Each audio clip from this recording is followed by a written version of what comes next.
morning, everybody. Hey, Damon Comerio with Comerio Corporation here. Hey, I wanted to take a second and talk about another thing that I hear all the time in home building, and that's site costs.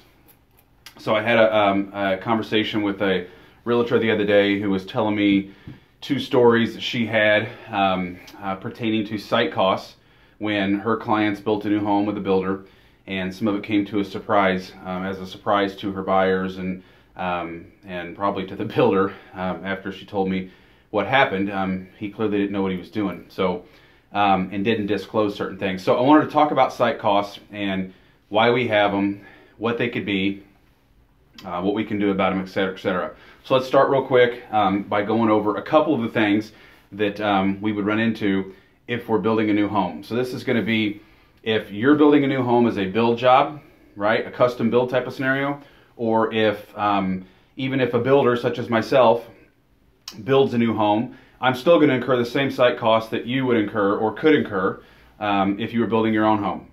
And so those factors, or those the cost of those site costs are going to be factored into the spec home that I would build and sell to a consumer, just as if you built the house yourself and you incurred those costs. So they're there. They could be there. They're not always there, but they could be there. And if they are there, they're always factored in the price. You're always going to pay for them. It's just the way it is. Nobody knows what's under the ground. And let's see, no human on earth knows what's under the ground when we start digging. So, you know, we're susceptible to stuff like rock. Let's just see, what do we got here? We got rock. Okay, and we got kind of two kinds of this. One, it's diggable, and then two, hammer. Okay, so this is going to be a situation where we either have to get a rock hammer, rock breaker. These things are $200–300 an hour. They're going to have you a 6–8 hour minimum. They're going to go out there. You probably heard it if you're in a new subdivision. They're just ping, ping, ping, ping, ping, ping, ping all day long, hammering that rock out. Then they got to go in there and excavate it out, haul that rock out, and then guess what? Now we don't have anything to backfill the house. We've removed all that dirt. We've removed all that rock. It's got to go away. Now we got to bring rock back, or bring dirt back in, right? So that would be a situation of actual hammering. Diggable rock is going to be rock such as shale that the excavator can actually dig out, but it's going to be the same scenario where you've now removed that rock. It's got to go away. You're not going to be able to use it all for backfill. You're going to have to bring good dirt in. So you're going to get hit with the cost of having to dig the rock and then the cost of having to bring dirt back in. We could talk about that more later or another video as far as bringing the dirt back in. So there's rock. We could have piers. All right. So when you have piering, it's going to be a situation where you have soil that's unstable soil, or soil that needs a little assistance in the sense of it's not dense enough to bear the weight of the home going on it. It could move. It could be sandy. It could have partial rock, partial dirt. In Kansas, we run into this stuff all the time, where Kansas and Missouri, where we actually have part rock, part dirt. Sometimes it's all rock. Sometimes it's all good dirt. Even if it's all dirt, sometimes the dirt is not stable enough. Or if you have maybe a walkout lot, you know, you got to understand that when streets go into a subdivision, all right, the developer and the engineers have decided where these streets are going to go. Well, the topography of the ground was there, right? We came in and decided, the developers came in and decided that they're going to put streets here, they're going to put sidewalks here. So they start scraping off dirt here, and then they pile it up there. They move it around to add contours to be able to get walkout lots. So for an example, you can see, if you see over here, so if this is our actual topography, right, and let's just say that we've got this big mound of dirt over here. Well, they don't want to sell a lot with a big mound of dirt that goes up you can't build a house on. So they're going to actually come in here and they're going to start scraping this off, all right, and then they're going to take it over here on a lot that is dipping off like this, and then they're going to dump it and they're going to fill it in over here, right? So you won't know when you go buy that lot unless you pulled the actual, what they call the grading plan, which is available. If you pull the grading plan from the developer or from the engineer or from the city, because they'll have it because they signed off on it, and this is all public record, you could get it, and they should give it to you if you want, but you got to know how to read it. And so unless you pull the grading plan, you wouldn't know what that topography was before they started and what it is now. And so maybe you dig your basement out, and we're in here digging our basement, right? And we find out that this soil was added to the building lot. Well, maybe it's not good enough soil to put our foundation on, right? So now we may have to get into a situation where we have to pier it. And so if we're actually going to have to pier, it would look something like this. So let's say we've got our ground here, and we go dig in our basement. So here's our basement, and here's our ground, right? So this is where our landscaping's at, whatever. This is our basement. So we actually will have, you know, our footing's going to be under here. So we need to make sure that we've got the correct support under the ground to support this foundation. And so keep in mind, this is all dirt around here. So what they'll do is they'll actually drill piers. So let's say this thing is 12 or 18 inches around. And I'm telling you, we've done some of these where they're 3 or 4 foot deep, or 3 or 4 feet deep. We've done some where they're 20, 30 feet deep. Those all have to be filled with concrete. That gets expensive. There's really nothing you can do about it, and you don't really know until you buy it and you get going on it. And so, you know, when you have a foundation, so let's go back here, and let's say that we've got our foundation for our 2-car garage, and we've got our 3-car garage, and we've got part of our house over here.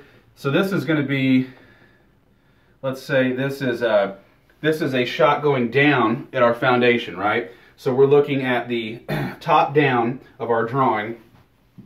And so this would be like our footings, okay, built onto the ground if we were looking down at it, right? So this is around this way, and then we would have our walls going up, correct? I'm not a great artist. I'm doing my best here, all right? Bear with me. So if we're looking down at this, the engineer would take the blueprint, and he's going to say, okay, based on the actual building lot and what we've got going on here as far as the soils, we may have good soil over here and bad soil over here. Let's just take, for example, that we've got bad soil everywhere and we're going to have to pier it all. So they'll come through here and they'll say, okay, we want you to drill a pier here, here. Let's just go around, right? So all these points, and they will decide where they want those. Maybe we've got pads in here for our post, or for our basement column that's going in here, or our beam.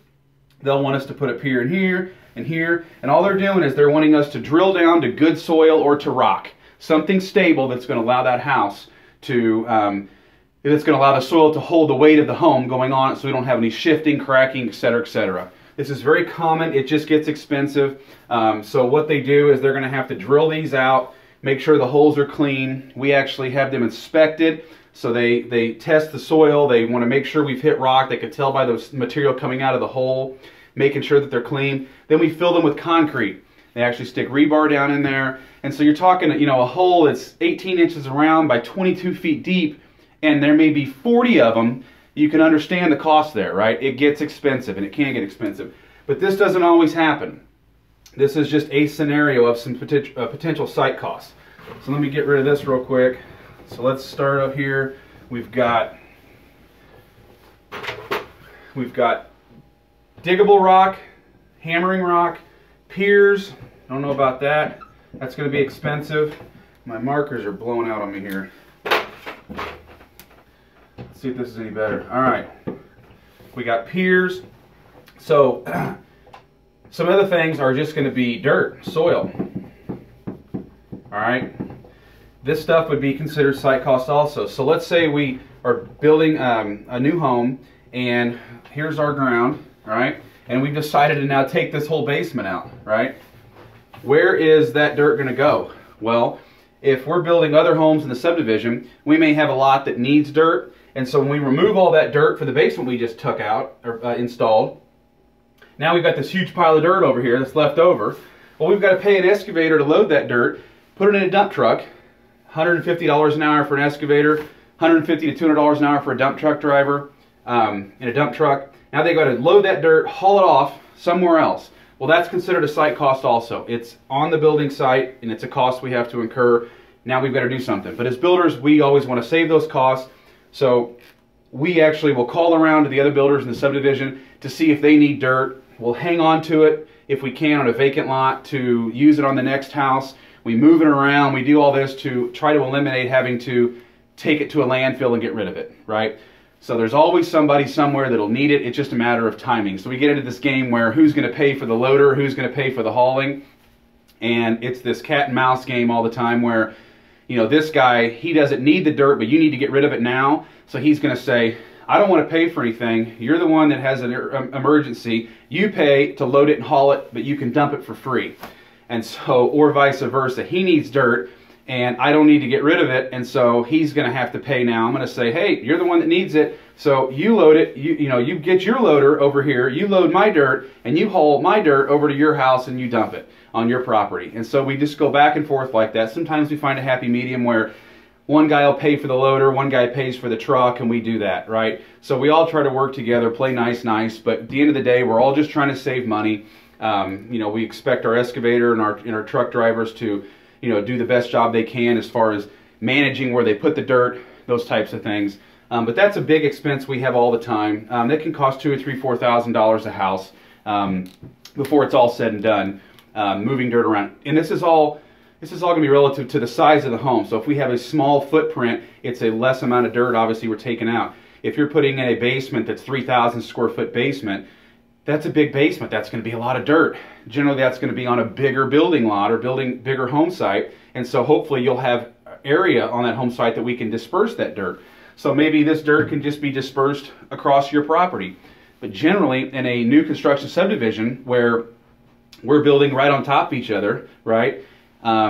If there's no building lot, if there's nobody building next to us, we can store it there for a minute until we can figure out what to do with it or move it around or sell it to somebody or whatever. I've even run ads on Craigslist. There's a website here in Kansas City called, I forget what the name of it is actually, but it's a site that a guy like me can get on and we can say, hey, I have dirt here, and this guy says, hey, I need dirt over here. It may be across town, right? But that way we can connect without having to call the excavators and builders all over the place and find out. So we really do try to mitigate some of that cost. But now we've got to get all that dirt out of here and move it somewhere else, or maybe we're digging on a building lot like this that, you know, we knew going into it, like a walkout lot where the ground dips off, right? And now we've put our foundation in. Here's our house. Well, now we've got to fill all this back in, okay? So we basically dug a hole, put the foundation in, but we didn't have to really remove much dirt because of the topography. So now we want to fill all this back in to where we actually have a nice yard. So we got to bring all this dirt in here, all this dirt, so that we can have room for our driveway, all that. So those are some examples of the dirt and the soil of where we would have to move that around. So a lot of folks think that the site costs in once they've dug the basement and gone that route. Well, that's not true. So anytime we're going to be digging in the soil, we're going to have issues with that, or we could have issues. I'm not saying that we are going to have issues. We could have issues. I'm not trying to scare anybody off here. This is all normal building stuff. We deal with it every day, and so don't be disillusioned by the fact that, oh my gosh, if I build a new home, we're going to get hit with all these costs. That's not necessarily the case. It's just saying that this could happen. So something else we have here, if we're digging, so we could have, with excavating, we could have electrical, okay, gas, sewer, and water, okay? So all these things are going to require us to dig and trench, all right? So if the electrical contractor is trenching for the electrical from the power box to the house, he could hit rock, he could have to go around something. If it's all sand, they don't want their pipe actually settling, so they'll have to do some, maybe fill it with a fillable flow, which is basically a watery down cement that they can fill in there. It'll just run everywhere, and then it creates a nice base for it. Same thing for the gas contractor, and the same thing for the sewer and water. You know, the electrical and the gas are probably run 5 or 6 feet deep at the most.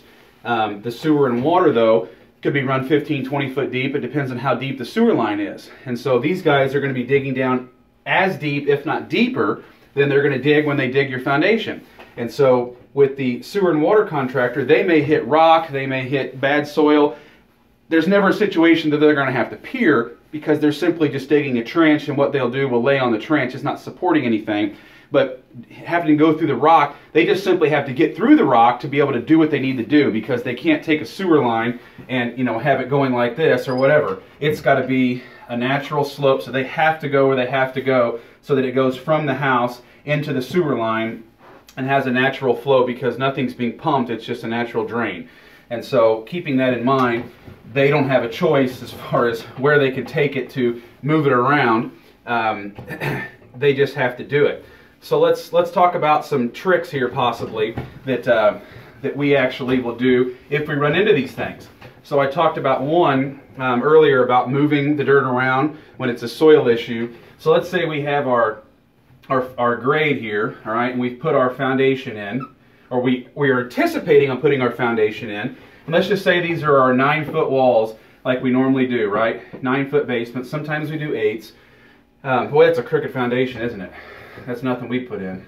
Let's square that guy up a little bit. All right, cool.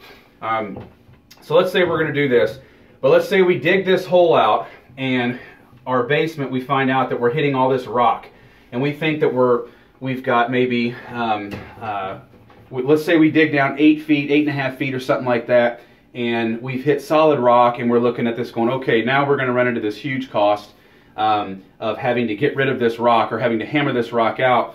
So if we have the topography to play with, and we haven't already set our house on the elevation plane to where our driveway is going to be affected, or our deck or a patio or something like that, we could actually go back to the city and we could resubmit a new plot plan and say, hey, we've hit this rock, we'd like to raise our house up, let's say 4 inches or 6 inches, so that we can avoid having to chip out all that rock and do that. The rock's not terrible if we're right there because it's a good base, it's sturdy, we know it's not going to go anywhere. But let's say we're able to do that, we go in there, and so there's really nothing to draw here other than we would just decide that we're going to make this house maybe 8'6", right?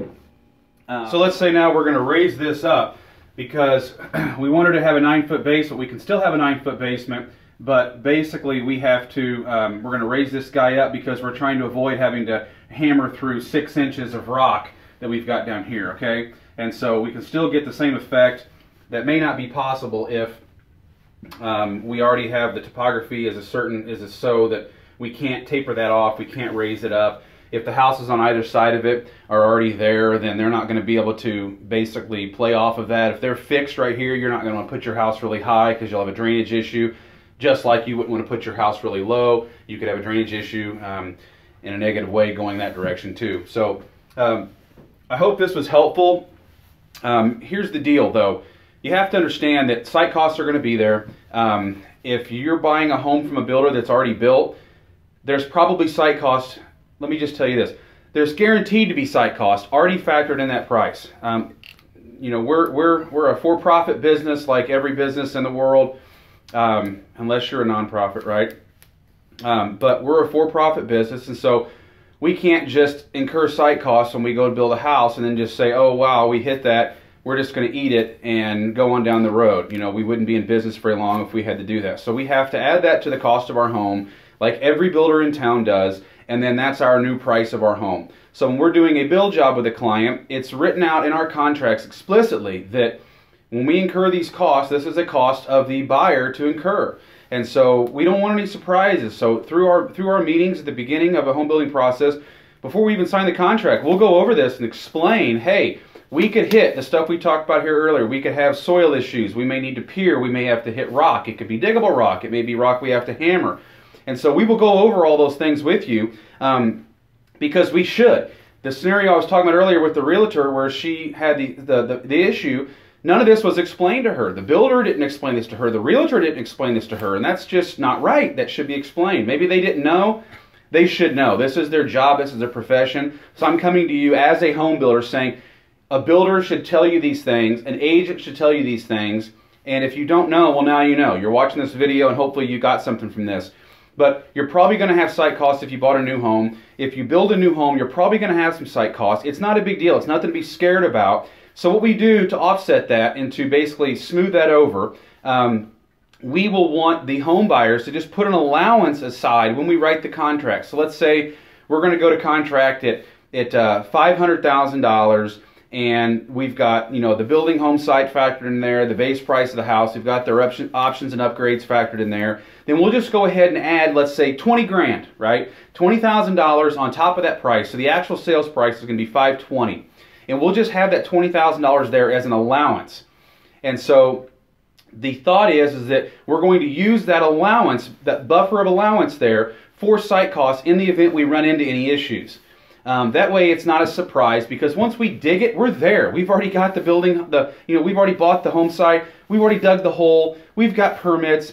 We're in this thing. This baby's yours. This baby's ours. It's just the way it is. We're moving forward. So somebody's got to pay for it. So in our contracts, if it was a build job, the home buyer is going to pay for that. So we would take some money from that $20,000 as that example and pay for those site costs.